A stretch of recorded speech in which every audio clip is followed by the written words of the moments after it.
So you want one of the most iconic Toyotas ever made. So iconic that they even made a modern version of it that's not even nearly as good, and even those are worth a lot of money now. Don't get me wrong, I love the FJ Cruiser, but I definitely think it could have been better. They could have had a removable top, option for a solid front axle, and since it's pretty much a 4th gen 4Runner, they should have had the V8 option in there. That would have been a badass car. And just like the FJ40, the FJ Cruiser with those changes would be a go anywhere, do anything type of vehicle. But this video isn't about the FJ Cruiser. If you want to see a buyer's guide on the FJ Cruiser, go check out that video and I'll leave the link in the description. In this video, we're going to be going over everything you need to know about the FJ40. We're going to be going over the differences between the years, the differences between the trims, the common problems the FJ40 has, rare parts that will add value to the FJ40 you're looking at, and last but not least, the 5 rarest colors that you could get on FJ40 if you want to stand out a little bit more. Now I know colors do not really matter for rock crawlers or off-roaders because before you know it, it's going to get all scratched up and upside down, but if you want to go for that pristine classic look and take it to car shows and whatnot, stuff like that,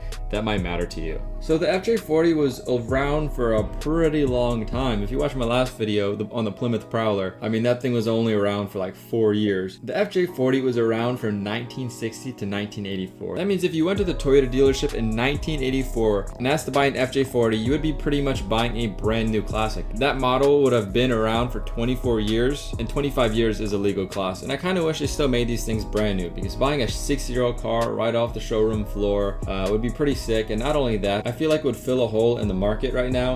Every car has so much technology in it that a lot of people are getting sick and tired of it. They want a bare bones 4x4 that they can just go out and have fun with. It's all up to them. There's no technology involved. And if you don't believe me, look at the Suzuki Jimny. Even though they don't sell those things in the States, they're sold out in Mexico, they're sold out in the Philippines. I mean, wherever those things are, there's a waiting list for them. And all it is a 4x4 that is kind of like a newer FJ, right? FJ40 with very little technology in it. And they're cheap. So everybody's buying them up either just as a daily or as a cheap rock crawler. I mean, these things are awesome. And as you can guess, with a car that was out for 24 years, there was quite a bit of changes. So we're gonna go through all the changes that happened throughout the 24 years of production, so you know exactly what year you want. For 1960, this was the first year of production, and it was a 3 on the tree transmission. 1963, it changed to a 3 on the floor transmission. 1964, the flip-up roof vent was removed. In 1965, the corner and side windows got larger. A lot happened in 1968. 30 fine spline axles replaced 10 coarse ones. They added VIN plates on the door pillars, a padded dash, cable throttle linkage replaces the rod. This was the year that a one-piece manifold gasket was added,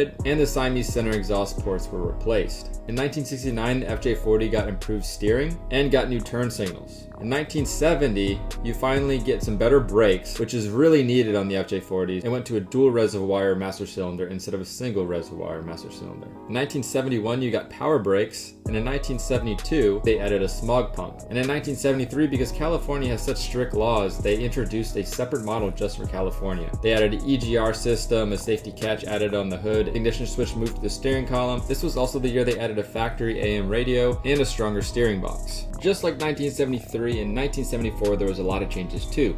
You got the new 2F engine with a 4-speed manual transmission. You got larger universal joints and flanges, new rear brake lights, and the clutch changed from a coil spring type to a diaphragm. The main ones you want to know about for 1975 is they made the side doors thicker, and they also changed the rear door from that tailgate style to an ambulance style rear door. In 1976, things get a little bit better for the FJ40 in terms of braking, and they changed out the front drum brakes to front disc brakes. In 1977, they added the tubular spare tire mount and also a pop-out rear window. In 1979, the 3.73 to 1 diff becomes standard on all the FJs, also now with the 22-gallon fuel tank. They improved the exhaust manifold, added power steering, added air conditioning, reclining seats, a catalytic converter, and a squared off headlight bezel. This was the year that, the FJ kind of got more comfortable. In 1981, you now got the split transfer case, new rear brakes with 11.8-inch drums and a single self-adjusting wheel cylinder. The rear heater moves under the center console, and that chrome window weather stripping around the windshield got replaced with rubber because the chrome ones were known to hide rust. Unfortunately, the chrome looks better, but I guess the rubber will do if it preserves the vehicle.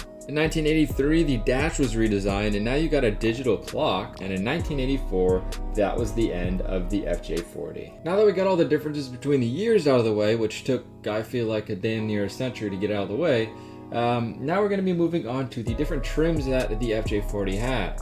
Now, there's only one type of quote-unquote trim that was offered here, and it's the one that you've all known. But if you're looking for an import, there's a couple different body styles that you can get. The one over here is just a regular FJ40. You can either find them as a canvas top or with the hard top, preferably with the hard top because they're kind of hard to find separate. But if you're looking for an imported one, you also have the semi-long body canvas top, the semi-long body hard top, then you have the long body hard top, and last but not least, probably my favorite, is the FJ40 pickup. These things look super cool, and personally for me, I'd either want the FJ40 hardtop, the one that you all see in the US, in many movies, and it's a cultural staple, or this really cool FJ40 pickup. Another thing you want to take note of if you're looking for an FJ40 in the US is if it does not have a roll cage, it's most likely from South America. Now for engine options, there's 3 different ones you'll be looking at. From 1960 to 1974 is the weaker version of the 6-cylinder engine that came in the FJ40, and it made 125 horsepower and 209 foot-pounds of torque. Now in 1975, when they changed the engine to the better 2F engine,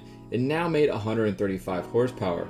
I mean, 10 horsepower is not that bad, but the great news is it also gained 1 more foot-pound of torque, making it 210. I know you're hoping for a little bit more of a change, but you know, it is what it is. But if gas isn't really your fancy and you're more of a diesel type of guy, well, they also got you covered. You could get the 4-cylinder 3.0 Type B engine that made 80 horsepower and 141 pound-feet of torque. Now for common problems, you're in luck because the FJ40 was made for the military, so they kind of had to get their act together even more than a regular Toyota car. There's almost no problems that stick out with these cars except just basic maintenance, and if all of that's done, you should be good to go, and it should drive pretty much forever. The only problem that Toyota couldn't overcome on such an old car is rust, and when you're looking at one of these, you've got to check every nook and cranny because it could be hiding anywhere, and a lot of people try to hide it when they're selling these really nice painted cars. So I would take a little fridge magnet and bring that and just stick it everywhere you possibly can. Take up the whole day if the guy lets you, and just try to figure out where this Bondo, what's metal, and see if you can find pictures of it before it was painted. Now if it's never been painted, that's great for you, but you have to make sure it's never been painted because sometimes people lie, and you pretty much got a clean slate if there's no rust. And a lot of times the cars with no rust usually come from Central or South America, and that's not too big of an issue. Now they might not be worth as much, and it won't be as loaded as an American FJ40. You won't be getting the roll cage, and it might be harder to find one with AC or some other creature comforts that you want, but that is no problem compared to the biggest headache in the world called rust. Now for rare parts, there is quite a few, but a lot of people started making reproductions of everything. Everybody loves these cars, and all the owners seem like they have their own shop or are smart enough to figure out how to make something. So you'll see a lot of owners selling other owners parts, and that's one great thing about having a community. So you really shouldn't have trouble finding more of the common parts. But a couple of rare parts